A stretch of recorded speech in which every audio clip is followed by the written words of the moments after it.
राणा जी, कुंवर प्रताप के बिजोलिया जाने के बारे में आपने खुद सोचा? धीर भाई जी, सांझ होने के बाद आपके हाथ का मीठा पान खाए बिना बुद्धि कहां आती है हमें। बस आपके पान के अतिरिक्त कुछ समझ ही नहीं पाते हैं। चीख लाइए ना। आप ही का पान तो बना रहे हैं राणा जी।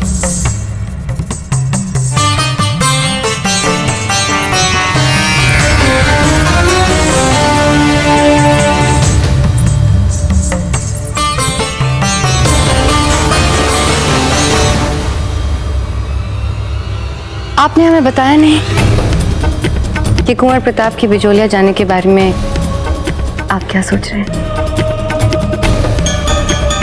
एक बार पान तो मुंह में जमा लेने दीजिए, फिर आप जो कहेंगे बोल देंगे।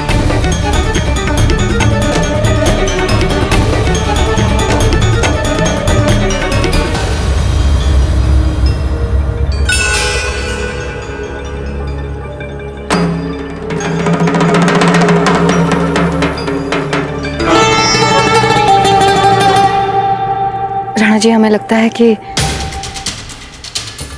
आप कुंवर प्रताप को बिजोलिया जाने से साफ साफ मना कर दीजिए।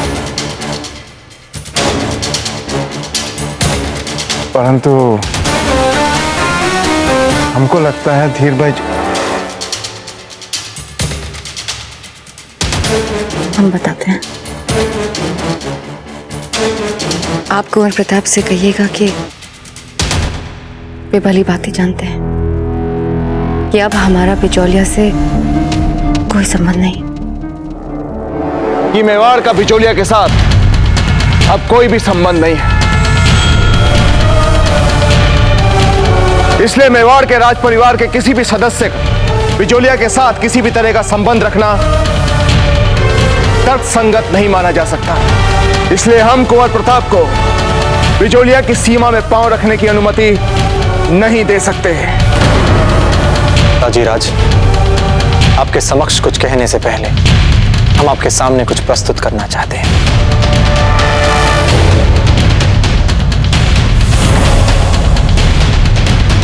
अवश्य। रतन सिंह,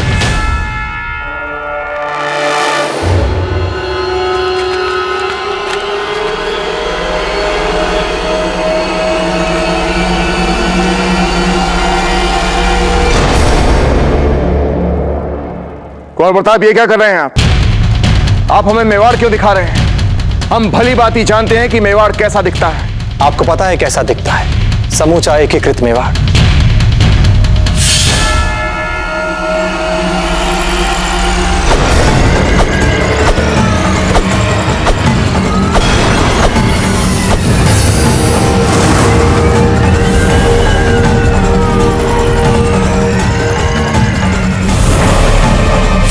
कुंवर प्रताप, क्या किया है आपने?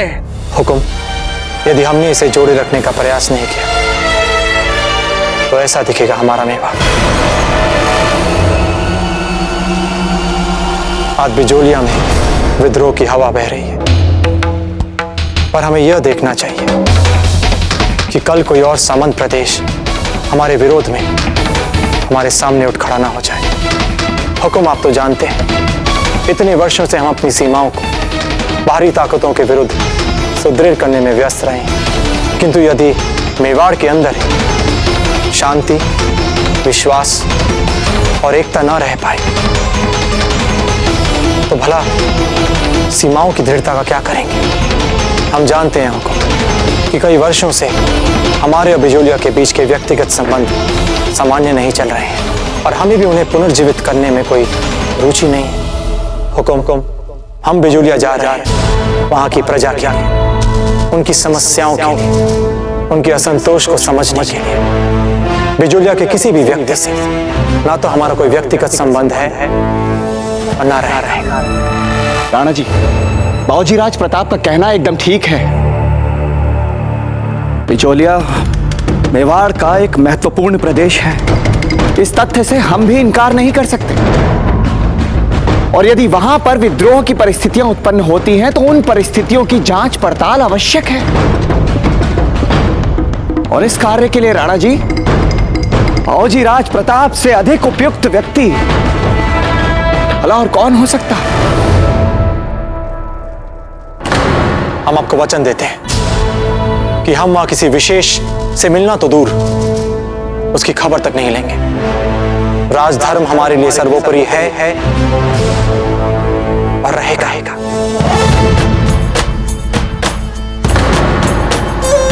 ठीक है कुंवर प्रताप, जाइए आप।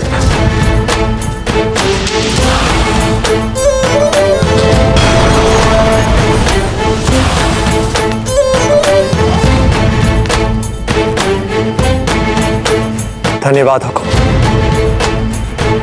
जय एकलिंग जी।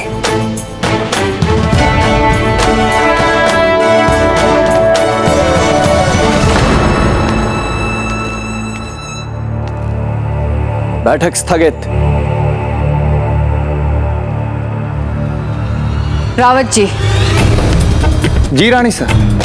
आज की बात तो ठीक है, परंतु राणा जी की बात का उन्हीं के पुत्र के सामने खंडन करना, यह हमें अच्छा नहीं लगता, विशेषकर तब जब आप ये करते हैं।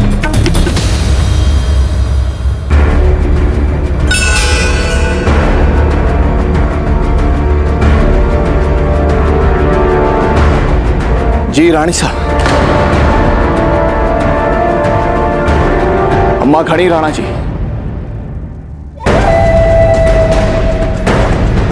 आपके विश्राम का समय हो गया राणा जी।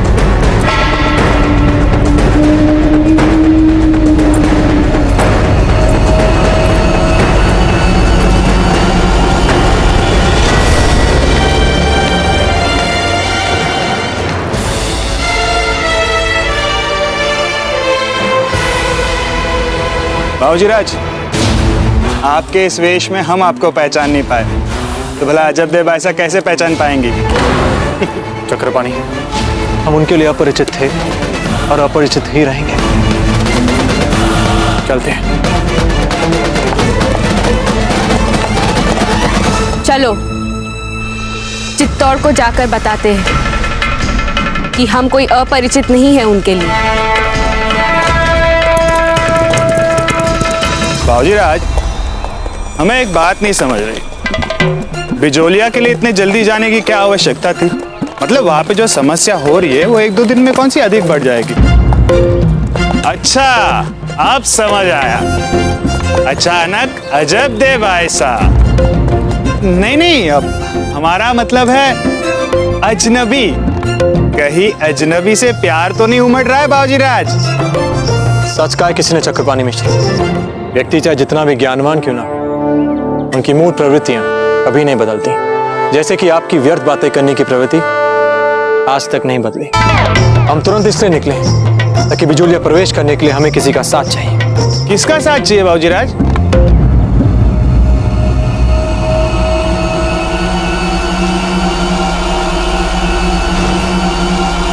अभी पता चल जाएगा।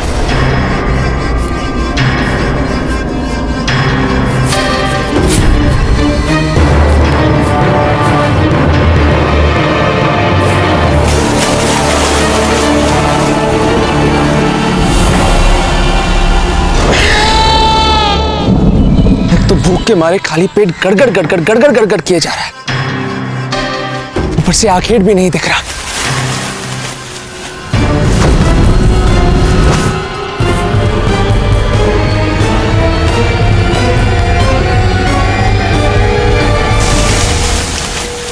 फत्ता, लगता है अपनी पेट पूजा के लिए तुझे आखेट मिल ही गया।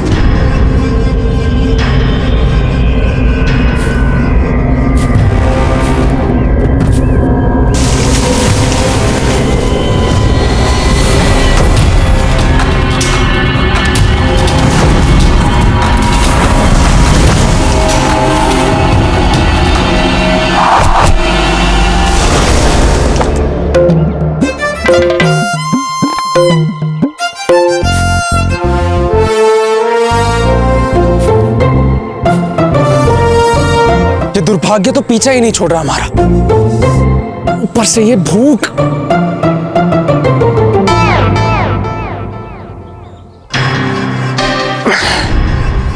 बहुत भूख लगी है।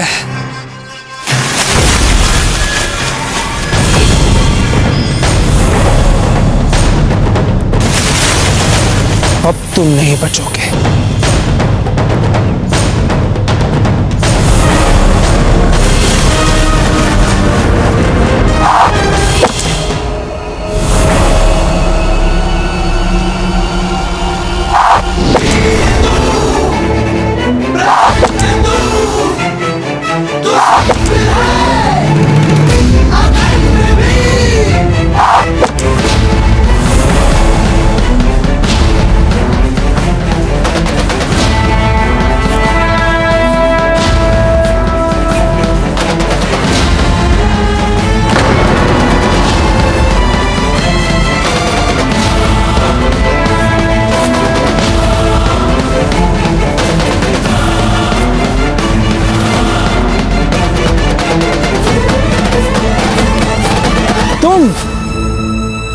तुम तो वही अश्वशाला वाले अश्वरक्षक हो ना?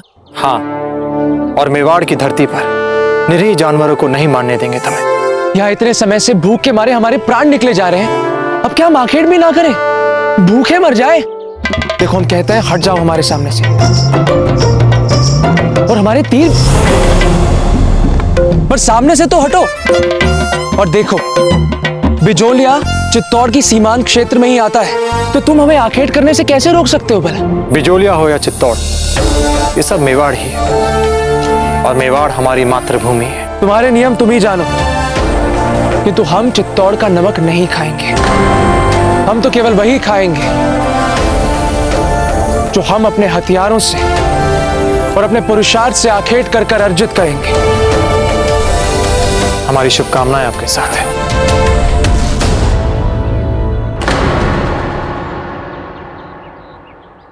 वैसे हम 5-5 व्यंजन वाला भोजन करने जा रहे हैं। भोजन अधिक है, अकेले समाप्त नहीं कर पाएंगे। आपका अश्व देखा, सोचा आपको निमंत्रित कर लें भोजन के लिए।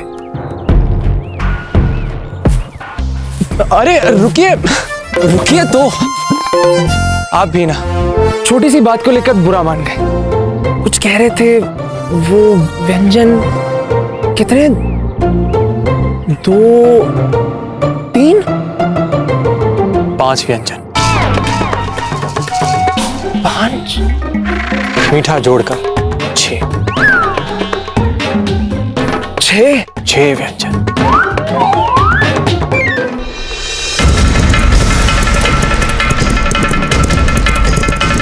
भाई साहब, हमने आपके कहे अनुसार चित्तौड़ पहुंचने का सबसे छोटा पर सबसे दुर्गम मार्ग चुना है। आप थक गई होंगी, थोड़ी देर विश्राम करना चाहेंगे आप? नहीं, हम बिना रुके एक दिन और चल सकते हैं। अपने भाई की कुशलता की इतनी चिंता है हम। आप चिंता मत कीजिए भाई साहब, माना कि पत्थर क्रोध में होश खो देते हैं, बट मेरा मन करता है जब तक हम चित्तौड़ पहुंचेंगे तब तक वो अपनी रक्षा कर सकते हैं। इतनी बुद्धि तो है उसमें। कह नहीं सकते, पता नहीं क्या हो रहा होगा उनसे।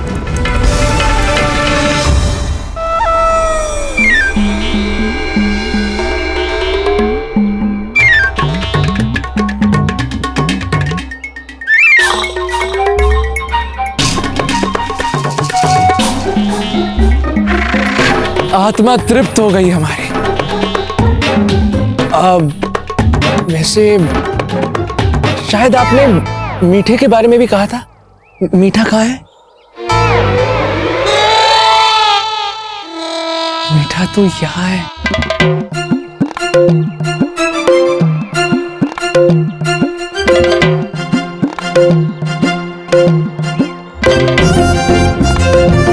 अब यदि एक और मिल जाता तो।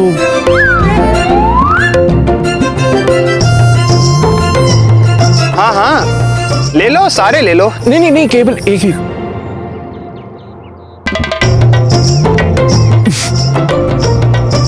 आज तो आनंद ही आ गया। अच्छा, तो हम चलते हैं। आपने एक दिन में हमारी जितनी सहायता की है उतनी तो आपके राजा ने इतने वर्षों में भी कभी नहीं की। पहले तो आपने हमें उन सैनिकों से बचाया, अब जाओ जाओ शीघ्र ही सिपाही हाथ होंगे। फिर हमें इतना स्वादिष्ट और गरिष्ठ भोजन खिलाया। यदि आपके राजा को यह ज्ञात हो गया कि आप साधारण व्यक्तियों के साथ इतना भला व्यवहार करते हैं, तो कहीं वो आपको भी राजद्रोही घोषित ना कर दें। हमें भी इस बात का भय है कि हमारी राज नौकरी चली ना जाए। किंतु क्यों? फिर खाएंगे क्या? घर कैसे चलाएंगे अपना? पानी लीजिए। जी धन्यवाद। हाँ, तुम यही कह रहे थे कि आपका इतना गठीला शरीर है, इसे बनाए रखने के लिए आपको उचित भोजन की आवश्यकता तो लगेगी। हमारी बात माने तो आप चुप करके अपने उसी राजसी नौकरी पर वापस लौट जाएं। ठीक है मित्र? मित्र कहा है तो फिर हमें भी ले चलिए अपने साथ बिचौलिया। हम भी तुम्हारे मेवाड़ के राजा और राज परिवार के विरुद्ध हैं, और विशेष रूप से कुंवर प्रताप के विरुद्ध भी।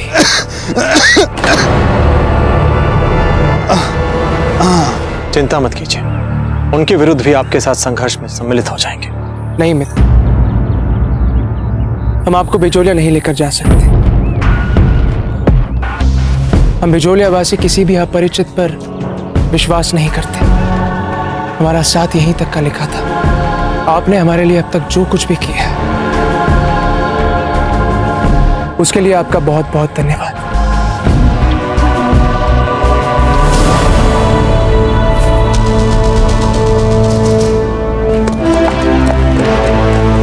बाबूजीराज आप क्या करेंगे? आपकी योजना तो इसे सहारा बनाकर बिजोलिया चलने की थी, पर ये तो मस्त में खा पी के मुंह उठा के चल दिए। जाएंगे कहाँ? हमारी इच्छा के बिना 10 हाथ नहीं जा सकते।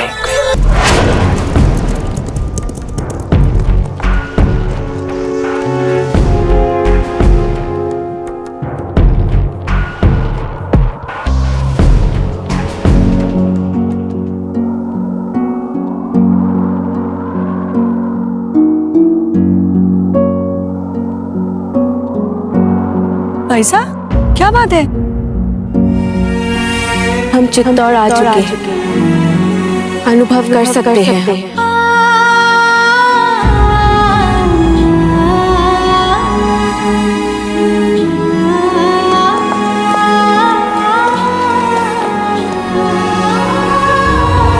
क्या बात है बाबूजीराज?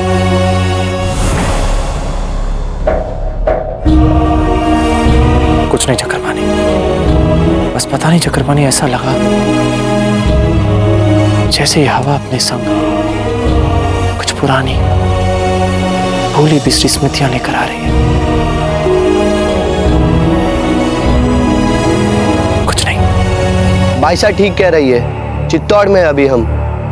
बड़े आश्चर्य की बात है, इतने वर्षों के बाद भी इतना घुमावदार रास्ता याद रहे क्या आपको? हम कुछ भी नहीं भूले, परंतु इस समय हमारे लिए सबसे महत्वपूर्ण बात यह है कि हमारे भाई को हमारी जरूरत है। पत्ता को इस समय हमारी आवश्यकता है। हमें उसे किसी भी मूल्य पर बचाना है। चलो चलिए।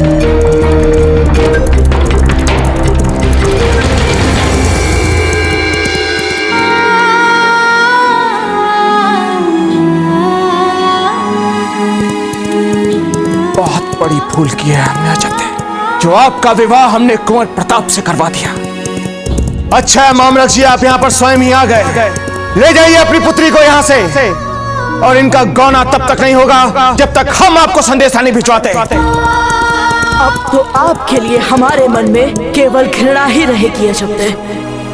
प्रेम मर गया है, मर गया है हमारा प्रेम।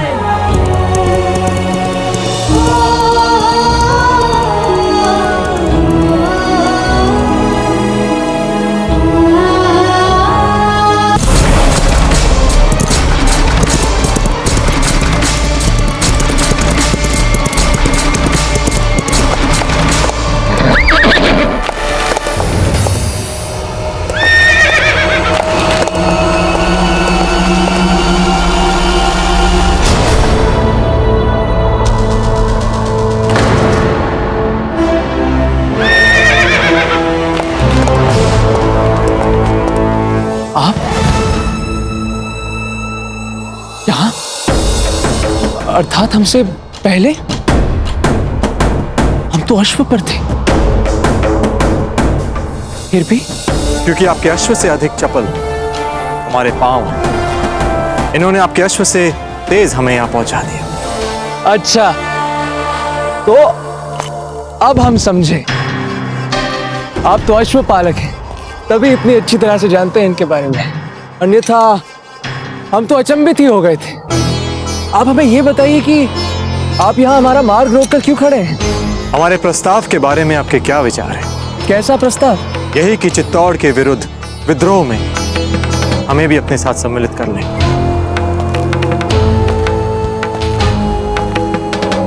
देखिए मित्र, हम बहुत सम्मान करते हैं आपके जोश का। गुण भी बहुत है आप में। अर्थात यूं ही खड़े खड़े हमारे बाणों को ऐसे रोक लें जैसे ये आपके लिए बाएं हाथ का खेल। हमारे घोड़े से भी अधिक तीव्र गति से भागना। किंतु उसके उपरांत भी आप हमारे विद्रोह में भाग नहीं ले सकते। हम बिजोलिया वाले केवल प्रशिक्षित लोगों को ही सम्मिलित करते हैं। नहीं समझे? तो ठीक है, हम समझाते हैं आपको। एक दिन हमारे गांव में 20 लुटेरों ने एक साथ ही आक्रमण कर दिया था। वो 20 के 20 मारे गए। तब हमने यहां अपनी पसली पर घाव खाए थे। और फिर एक बार जब हम अजय अफगानी टुकड़ी से अकेले ही भिड़ गए, हमने उन्हें धूल चटा दी थी। ये सब हम अपनी प्रशंसा हेतु नहीं कह रहे, अपितु छोड़िए इन बातों को। आप एक काम क्यों नहीं कर लेते? कहीं किसी से थोड़ा सा सैन्य प्रशिक्षण ही सीख लीजिए। अच्छा होगा, आप तब मिलिएगा हमसे। और हां, अच्छी तैयारी करके आइएगा। तो आप हमारी परीक्षा अभी क्यों नहीं ले लेते?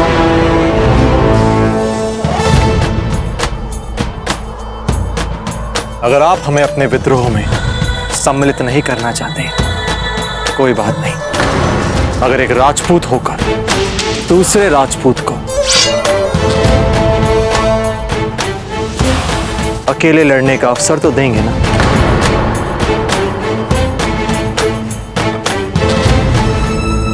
वैसे बात तो है आप में मित्र। अब हम आपको मना नहीं कर पाएंगे। किंतु हां, इस युद्ध का परिणाम जो भी हो, निराश मत होइएगा।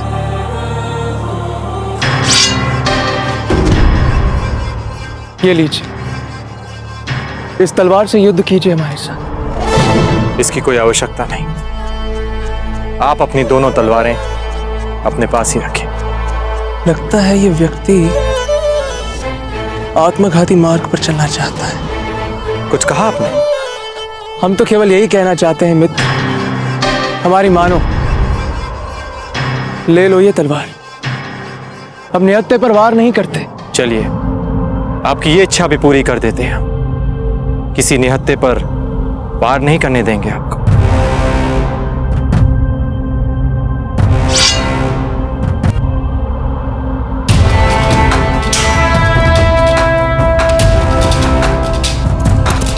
ज्ञान सिंह! ज्ञान सिंह! ज्ञान सिंह! अरे सुनिए, यदि इस युद्ध में आपके मित्र गंभीर रूप से घायल हो जाते हैं तो इन्हें तुरंत ही वैद्य जी के पास ले जाइएगा। और यदि आवश्यकता पड़े तो हमारा अश्व भी ले जाइए। ठीक है? सुन रहे हैं ना ध्यान सिंह? जैसा कह रहे हैं बिल्कुल वैसा ही कीजिएगा। हाँ हाँ, बिल्कुल बिल्कुल करेंगे। ध्यान सिंह नाम है हमारा, ध्यान देकर ही करेंगे।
तलवारबाजी में बहुत निपुण लग रहे हैं आप। निपुण तो आप भी हैं।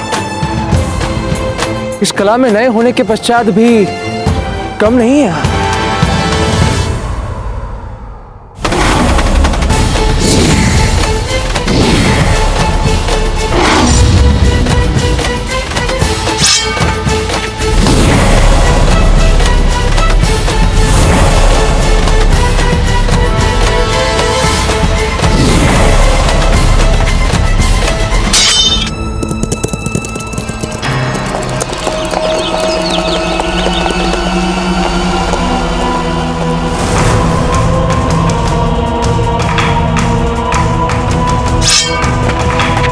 फत्ता है ना? हाँ हाँ, अपना फत्ता ही है।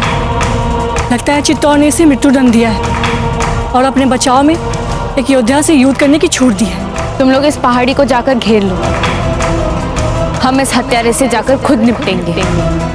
जो हुकुम।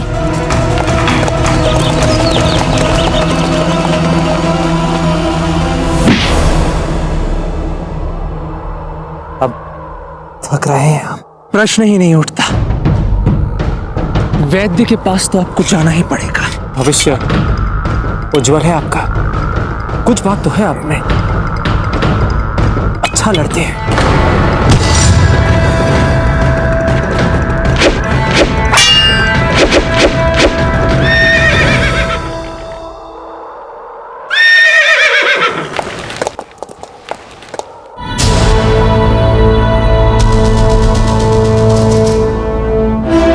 अब जाइए वैद्य के पास।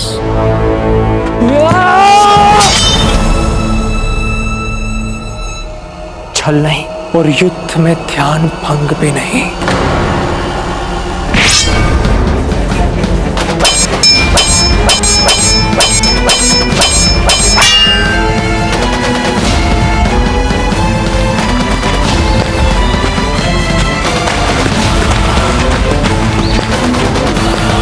रुकिए ज्ञान सिंह।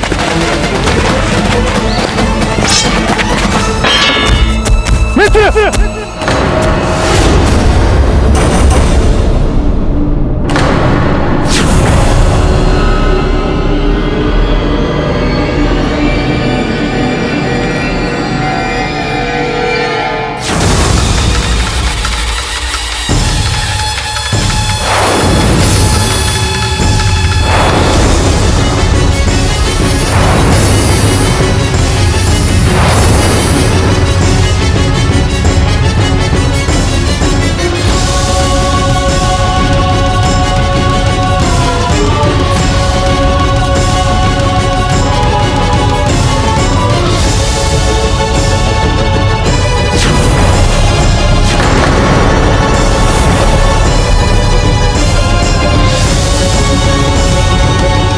महारानी साहब, आपने कुंवर प्रताप को बिजौलिया क्यों जाने दिया? वहां जाते उन्हें पता चल जाएगा कि वहां की जनता का सारा आक्रोश, सारा असंतोष इसी कारण है क्योंकि हमने आज तक वहां का कोई भी समाचार, कोई भी संदेश मेवाड़ पहुंचने नहीं दिया। क्षमा कीजिएगा महारानी साहब, लेकिन आप तो महारानी हैं, आपको कोई कुछ नहीं कहेगा। राणा जी और कुंवर प्रताप आपकी भूल समझकर आपको क्षमा कर देंगे, लेकिन यदि एक भी शब्द आपने अपने मुंह से निकाला तो मृत्यु दंड दे देंगे। क्षमा कीजिए महारानी साहब, लेकिन हम सच में भयभीत हैं। हम जानते हैं, परंतु ये छोटे छोटे संकट के आ जाने से घबरा जाना अच्छी बात नहीं है धमन सिंह जी। हमने जो लक्ष्य प्राप्त करने के लिए योजना बनाई है, उसे प्राप्त करने के लिए फौलाद का सीना चाहिए।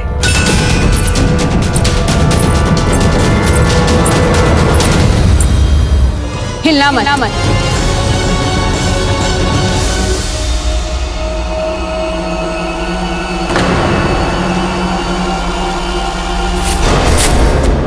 तुम अपनी तलवार क्यों नहीं उठाते? कहीं तुम्हें ये तो नहीं लग रहा कि अगर तुमने अपनी तलवार उठा ली तो हम तुम्हारा सामना नहीं कर पाएंगे? बस कुछ ऐसा ही समझ लीजिए। ठीक कह रही है मित्र, आक्रमण क्यों नहीं करते अपने तलवार से? नहीं जी।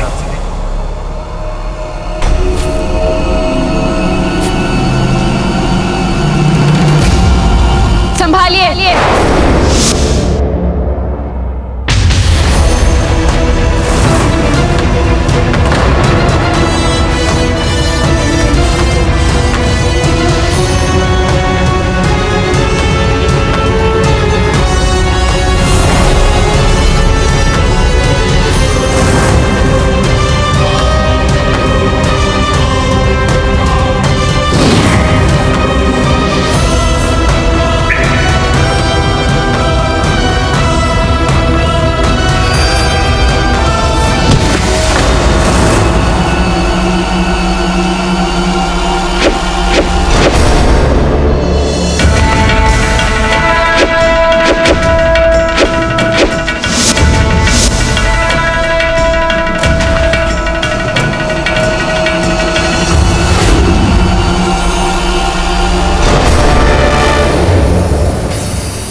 अरे कहाँ के राजा?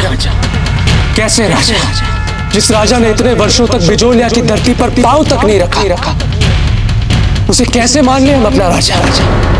हम यहाँ केवल इतना कहने आए हैं कि यदि मेवाड़ बिजोलिया की सुरक्षा कर सकता है तो करे, अन्यथा हम स्वयं ही सक्षम हैं। धीर भाई जी, वो बिचौलिया का लड़का झूठ बोल रहा था। हमने वित्त विभाग से पहिया मंगा कर देखी है। बिचौलिया के साथ हमारे बिगड़ते हुए संबंधों के उपरांत भी हमने उन्हें सहायता भेजी। इसमें स्पष्ट रूप से लिखा है धीर भाई जी कि हमने आवश्यकता अनुसार उन्हें खाद्य और सैन्य सहायता बार बार भेजी है। देखिए इसे, देखिए। हम जानते हैं, परंतु कुंवर प्रताप गए हैं, सब ठीक हो जाएगा।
आप भी जानते हैं और हम भी जानते हैं कि कुंवर प्रताप बिजोलिया पहुंचते ही सब ठीक कर देंगे, परंतु हमें इस बात की चिंता हो रही है राणा जी कि अगर कुंवर प्रताप अजब दे के प्रभाव में आ गए तो आपके मान सम्मान का क्या? राणा जी, हम आपके मान सम्मान पर कोई आंच नहीं आने देंगे। अब उसकी चिंता मत कीजिए धीर भाई जी। हम कुंवर प्रताप को भली भांति जानते हैं। वो कोई भी ऐसा कार्य नहीं करेंगे जिससे हमारे गौरव या हमारी कीर्ति को चोट पहुंचे। कुंवर प्रताप पर केवल आपका नहीं, हम सबका विश्वास है, परंतु उस अवसरदायी चालाक सामंत पुत्री के बारे में हम ये नहीं कह सकते। यदि उन्होंने कुंवर प्रताप को फिर से अपने प्रभाव में लेने का प्रयास किया तब क्या करेंगे आप? आखिर विवाहिता है वे कुंवर प्रताप की।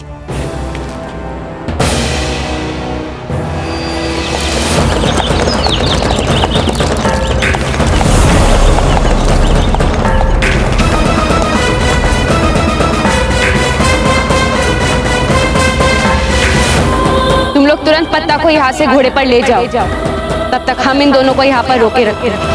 धीर भाई जी, कुंवर प्रताप अच्छी तरह से जानते हैं कि उसका ना तो हमसे और ना ही उनसे किसी भी तरह का कोई रिश्ता बचा है। परंतु ये बात आप भी जानते हैं कि अजब देखो अपनी मर्यादाओं का उपहास उड़ाने की आदत है।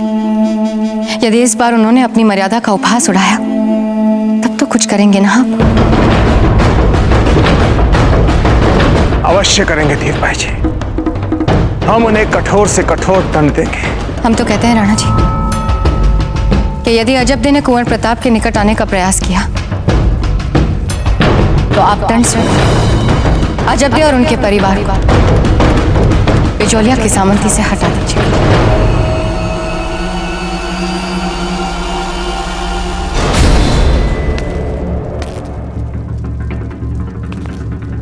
ये आप क्या कह रही हैं धीर भाई जी?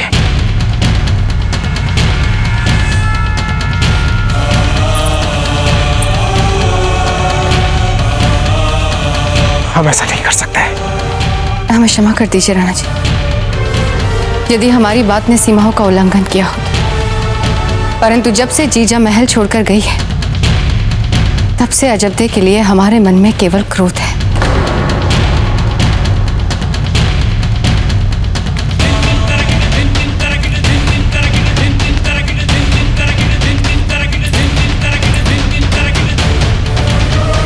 वैसे बात तो आप बिल्कुल ठीक कह रही हैं धीर भाई जी।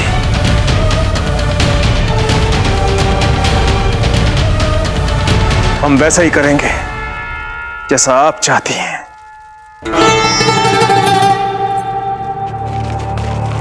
हम क्यों रोक रहे खुद को? हम कुछ करते क्यों नहीं? क्योंकि ये एक स्त्री और आप जानते हैं कि हम स्त्रियों पर हथियार नहीं उठाते। यदि आपको ऐसा लगता है कि हमने यहाँ कुछ अनुचित किया है, तो आप हम दोनों को बंदी भी बना सकती हैं। तुमने जो कुछ भी किया अपनी राजा के आज्ञा से किया, और हम उनसे बदला नहीं लेते जो अपनी राजकीय परिस्थितियों में दबकर अपना काम करते हैं। जाओ कह दो अपने राजा से जाके कि बिचौलिया के संदेश वाहक को मारने का प्रयास करके उन्होंने ठीक नहीं किया। बहुत महंगा पड़ेगा उन्हें।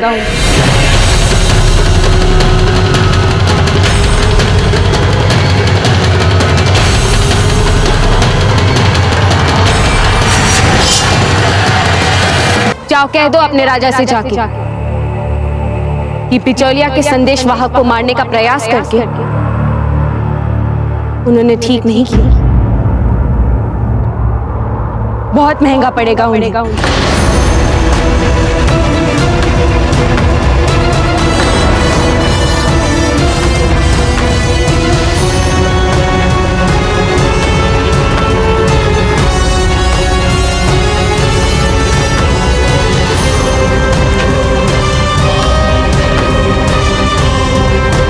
बाबूजीराज, कुछ कीजिए ना।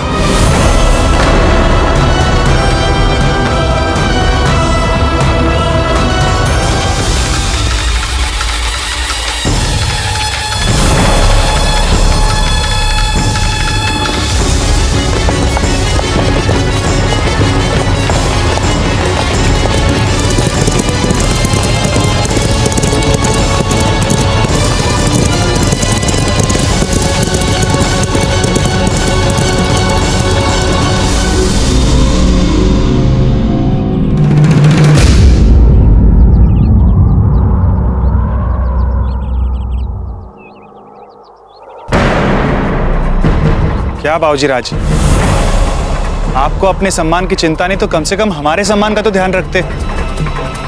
कुंवर प्रताप, वीरपुत्र, और इतने देर तक ऐसे ही खड़े रह गए। वो लड़की अपनी तलवार बांचती रही, हमारे साथ शत्रु की तरह बर्ताव करती रही, और आप बस यूं ही तटस्थ जाने दिया उस लड़की को। क्यों? क्योंकि हम चाहते हैं वे हमें उस स्थान तक का मार्ग दिखाएं जहां असली जड़ है समस्या की चक्रपाणी।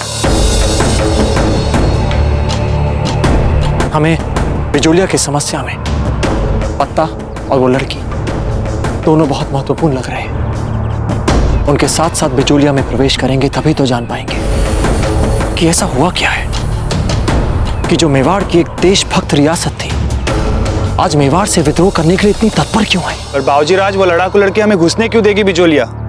वो तो सोच रहे थे हमने उसके भाई को मारने की कोशिश। चक्रपाणी में जी बाबूजीराज। चक्रपाणी, हम है ना?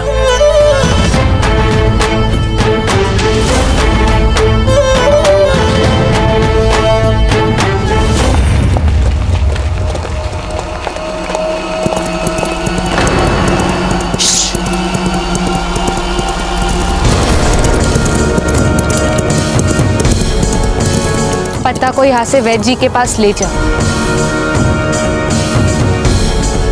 मुझे लगता है कि वो दोनों हमारा पीछा कर रहे हैं। उन्हें बिजोलिया में प्रवेश बिल्कुल मत करने देना। जाओ।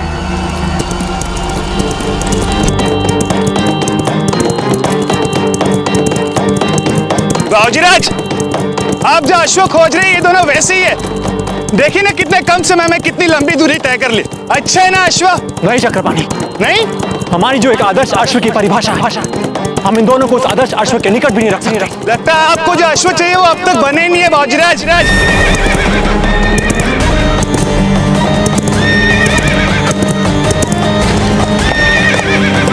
नहीं चक्रपाणी, जैसे हर एक अश्व की नाल होती है, वैसे ही ईश्वर ने हर एक योद्धा के लिए अश्व बनाया। हमें पूरा विश्वास है हमें भी हमारे लिए एक नियत अश्व मिल जाएगा।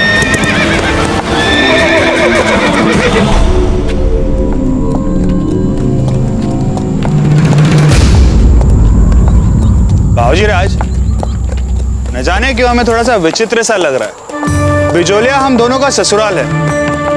ऐसे में अच्छा होता कि हम दोनों की रात से स्वागत होता, पूजा थाल, तिलक आदि। नहीं चक्रपाणी, अब अपनी बात कीजिए।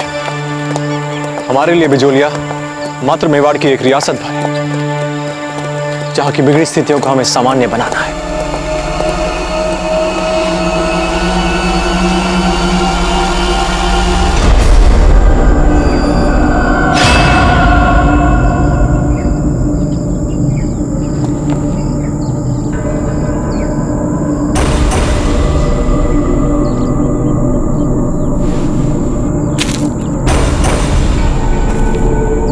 बाबूजीराज,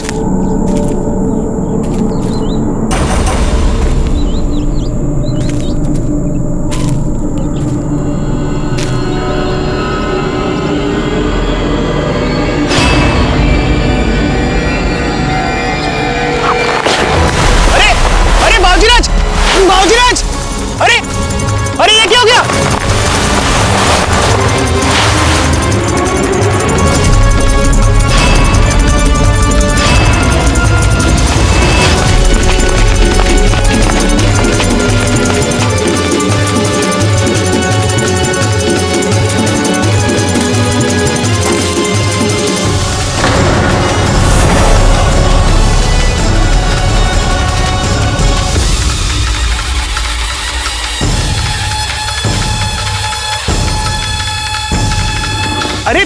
अरे किया क्या हमने? छोड़िए हमें, हम तो केवल आपके मित्र पत्ता की सहायता कर रहे थे। अच्छा, उस पर तलवार से आक्रमण करके आप उसकी सहायता कर रहे थे? क्या उत्तर दे इस लड़की को? हाँ, मतलब ठीक कह रहे हो आप। आक्रमण कर रहे थे तलवार से, परंतु हम नहीं, ये कर रहे थे। हम तो चुपचाप खड़े थे, प्रयत्न भी किया इन दोनों को रोकने का। एक पल के लिए हमें लगा था कि कम से कम हमें आपको तो छोड़ ही देना चाहिए, परंतु अपने जीवन को बचाने के लिए आप अपने ही मित्र से निष्ठा नहीं बना रख पा रहे। यदि आपको चिंता है ना हमारे मित्र की, तो स्वयं क्यों नहीं खोल देते इनका जाल? हमें आपके मित्र की कोई चिंता नहीं है, हमें चिंता है तो सिर्फ अपने सिद्धांतों की। और वैसे भी आजकल चित्तौड़ में कोई सिद्धांत या कोई आदर्श नहीं बचा है, सब केवल सिर्फ अपने लिए जी रहे हैं, और आप भी उनमें से एक है।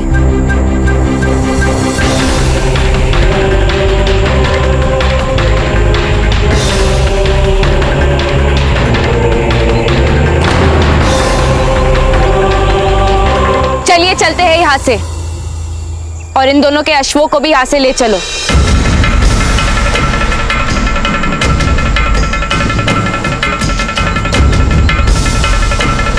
अरे ये क्या कर रहे हो आप? अरे अश्व तो छोड़ जाओ हमारे। अरे सुनिए, सुनिए, अरे सुनिए, छोड़िए हमें। अरे ये क्या कर रहे हैं आप? अरे रुकिए ना, अरे सुनो तो।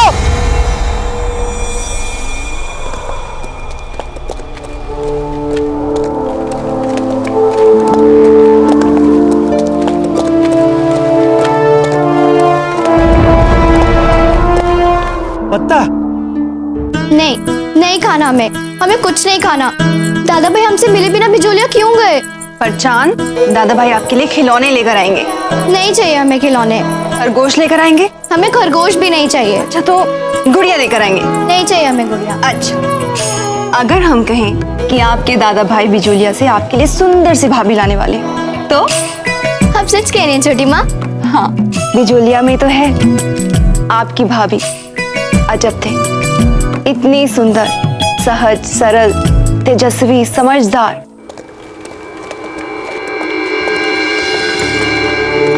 बाईजीलाल, ये पत्ता की हालत किसने की? चित्तौड़ वालों ने? आप ही बताइए, अब हम उनके विरुद्ध क्या करें? बाईजीलाल, अब तो चित्तौड़ के लिए आपका सारा भ्रम टूट गया होगा। सैनिकों, सीमा पर और सुरक्षा बढ़ा दो। हम नहीं चाहते कि हमारी इच्छा के विरुद्ध कोई भी बिजोलिया में प्रवेश करे। सुनिए, आप सब लोग थोड़ा तो सोच समझकर सही निर्णय लेने का समय दीजिए।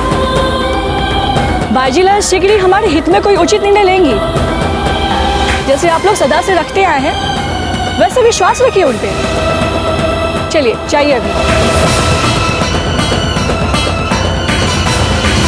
एक बार अजब देश महल में आ जाएंगी ना, तो इस महल की सारी खोई हुई खुशियां फिर से वापस लौट आएंगी। अच्छा,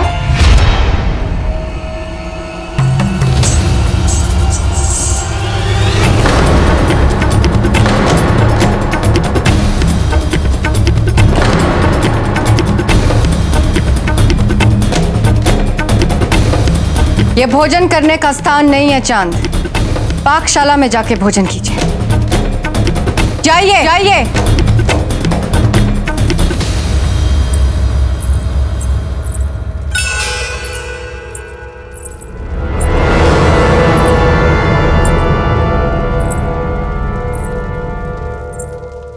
क्षमा कीजिए जीजा, वो हमारे मुंह से अजब देख का नाम। क्यों चाहती हैं आप कि राणा जी आपको इस महल से बाहर फेंकवा दें? क्यों भूल जाती हैं आपने जो वचन दिया है हमें? तो यदि आप अपना मुंह बंद रखेंगी तो हम आपको इस राजमहल में भरपूर सम्मान, सुख सुविधा और राणा जी का भरपूर प्रेम सब दिलवाएंगे। क्या चाहती हैं आप हम राणा जी से कह दें कि आप ही के कारण जीजा हम सबको छोड़कर वृंदावन चली गई? क्या रही थी आप चांद से? इस बार आपको क्षमा कर रहे हैं, परंतु आपने यदि अजब दे का नाम दोबारा इस महल में लिया तो सच कह रहे हैं आपसे वीर भाई जी, महल के किसी अंधियारे कोने में जीवित करवा देंगे आपको। आपका सुख इस महल में तब तक है जब तक अजब दे इस महल से दूर रहेगी। यदि अजब दे इस महल में आ गई तो आपके सारे सुख गायब। समझ रही है ना आप? हम तो चुप हो जाएंगे जीजा, लेकिन जो होना है वो तो होकर ही रहेगा। अगर नियति में लिखा है कि वो दोनों मिलकर रहेंगे तो उसे कोई भी नहीं रोक सकता। और ये बात आप भी अच्छे से जानती हैं। अब नियति हमारी योजनाएं नहीं बदलती हैं, हमारी योजनाओं से हम नियति को बदलते हैं। यदि ऐसा है जीजा तो आपके चेहरे पर भय की छाया क्यों है?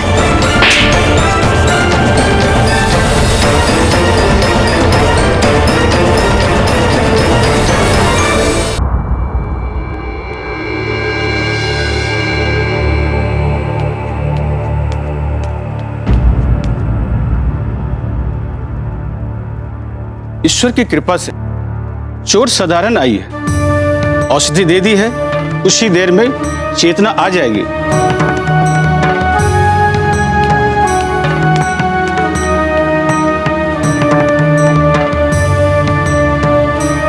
देख लिया जब अपनी चित्तौड़ निष्ठा का परिणाम।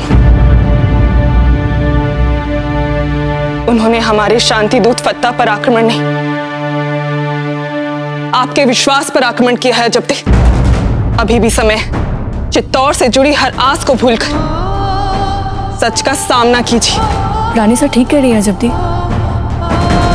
बिजोलिया की प्रजा भी अब चित्तौड़ से संपूर्ण विद्रोह से कम किसी भी बात पर सहमत नहीं होने वाली है। सब लोग मेवाड़ से संपूर्ण स्वतंत्रता चाह रहे हैं।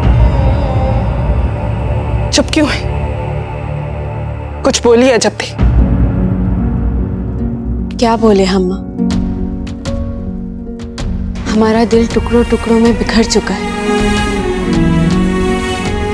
समझ में नहीं आ रहा कि हम इसे कैसे बटोरकर अपनी प्रजा को सही दिशा दिखाना। एक ही आस बल दे रही थी हमें इतने वर्षों से कि अवश्य हमारी बात चित्तौड़ तक शायद ना पहुंच पा रही है, और इसीलिए वे उदासीन है बिचौलिया की समस्याओं से। पर आज तो वो भी टूट गई माँ। चित्तौड़ ने ना ही हमें, अपनी बहू को भुला दिया, परंतु बिचौलिया की प्रजा को भी भुला दिया। इतने वर्षों से जो आस हमें बल देता आ रहा था, आज वो आस भी टूट गई माँ। कभी कभी झूठी आस रखने के बजाय सच के साथ जीना अधिक महत्वपूर्ण होता है जीजा। पता कैसे हो तुम? हम ठीक हैं जीजा, किंतु हमें मेवाड़ के साथ अपने संबंधों को लेकर शीघ्र ही कुछ सोचना पड़ेगा, क्योंकि अब पानी हमारे सर के ऊपर से बह रहा है। क्या हुआ था वहां? क्या राणा जी से भेंट हुई आपकी? हाँ। बंदी बना लो इस राजद्रोही को तुरंत।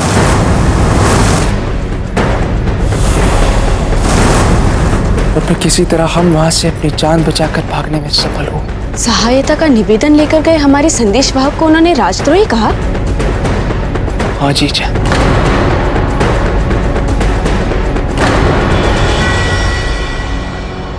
बाबूजीराज, आपको ये तो नहीं लग रहा ना कि हमने आपके साथ कोई छल किया? हम तो ये इसीलिए कर दे ताकि हम छूट जाए और आपको भी छुड़ा सके। बाबूजीराज, यदि आपने हमारी मैत्री निष्ठा पे संदेह किया ना, तो जान दे देंगे हम रस्सी पे लटक के। हाँ नहीं चक्रपाणी, हमने आपकी मैत्री निष्ठा पे कोई संदेह नहीं किया है। तो फिर चिंता क्यों कर रहे बाबूजीराज? जाल से तो कैसे ना कैसे निकल ही जाएंगे हम। चिंता हमें इस जाल की नहीं हो रही है, चिंता इस बात की हो रही है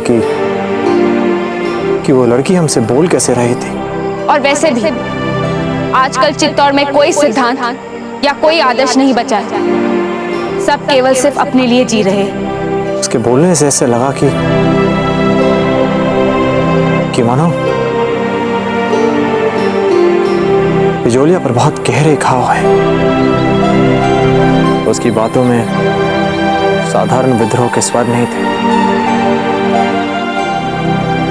बल्कि बिजोलिया के मेवाड़ के प्रति गहरे असंतोष को दर्शा रहे थे, जिसकी था पाना अब बहुत आवश्यक हो गया चक्रपाणी। पर बाबूजीराज, किसी भी थाप को जानने के लिए पहले इस जाल से तो निकलना पड़ेगा ना हमें। हाँ, निकलना ही पड़ेगा। वो तो भला हो उस अश्वपाल का,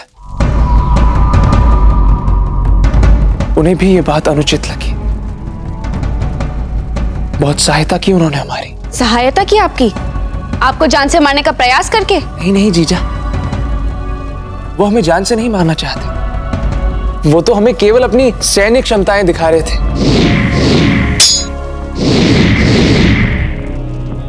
बस थोड़ा बहुत प्रशिक्षण हम दे दें उन्हें, फिर हमारे लिए अत्यंत काम के सिद्ध हो सकते हैं वो। पता, हम चाहे आपको जितना भी प्रशिक्षण दे दें, आप मन से हमेशा भोले ही रहेंगे। एक अपरिचित आपको चित्तौड़ के दुर्ग में मिलता है और आपके साथ बिजौलिया आने के लिए तुरंत आतुर हो जाता है, जैसे उसको अपने जीवन का कोई महत्व नहीं। और अपने राजा द्वारा घोषित राजद्रोही का साथ देते देते वो बिचौलिया तक आ जाता है, और आप उस पर विश्वास करना चाहते हैं? क्या वो राणा उदय सिंह का गुप्तचर नहीं हो सकता? आपको इतनी साधारण बात समझ में नहीं आ रही है पत्ता, कि वो आपका प्रयोग कर रहा है बिचौलिया में प्रवेश करने के लिए। हम नहीं जानते कि इस समय राणा जी ऐसा क्यों कर रहे हैं, परंतु ये घटना, ये अश्व वाले का यहाँ तक आना, ये सब हमें एक बहुत बड़ी योजना का अंग लग रही है। हमने तो ये सोचा ही नहीं, किंतु जीजा पता नहीं क्यों वो हमें गुप्तचर तो नहीं लग रहे। परंतु जिस तरह उन्होंने आपके साथ युद्ध किया तलवार के साथ, वो हमें कोई मामूली अश्व वाला भी नहीं लग रहा था। ये सब हमने क्यों नहीं सोचा? क्योंकि आप हमेशा अपने सामर्थ्य और क्षमताओं के प्रदर्शनों में लगे रहते हैं। हम उस अश्वपाल को अभी लाकर आपके सामने खड़ा करते हैं, अर्थात उस गुप्तचर को। पता, आप चिंता मत कीजिए।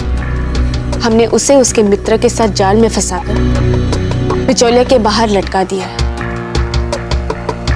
अब वो बिचौलिया में कभी प्रवेश नहीं करेगी।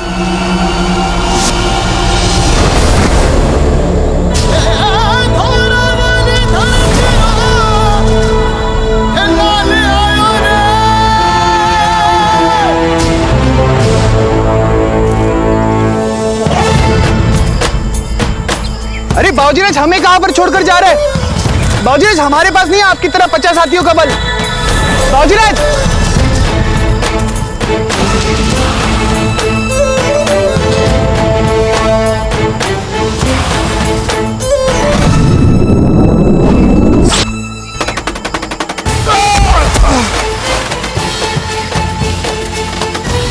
बाबूजीराज!